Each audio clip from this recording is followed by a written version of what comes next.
असं बोलायचं. नमस्कार शेतकरी मित्रांनो. ही जी गाय दिसते व्हिडिओमधली ही नवीन घेतलेली आहे शेतकऱ्यांनी आणि आपण 2 दिवसाखाली दुसऱ्या गाईला भरवण्यासाठी आलो होतो. आणि ह्या गाईनं नवीन घेतलेली होती आणि शेतकऱ्याचं म्हणणं आलं की बाबा ह्या गाईला एकदा चेक करून बघा.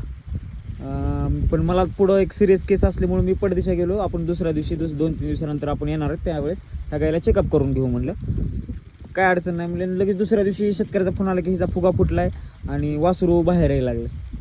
तर योगायोग असतो किंवा त्यावेळेस जर मी हात टाकला असता, म्हणजे हे 8वा महिना चालू आहे आणि मी जर हात टाकला असता 2 दिवसाखाली आणि लगेच दुसऱ्या दिवशी जर ही फुगा फुटणं आणि वासरू बाहेर येणं अशी जर कंडिशन झाली असतं तर शेतकऱ्याचं म्हणणं आलं असतं किंवा डॉक्टरनी हात घातला आणि दुसऱ्या-तिसऱ्या दिवशी लगेच तिचं अबॉर्शन झालं.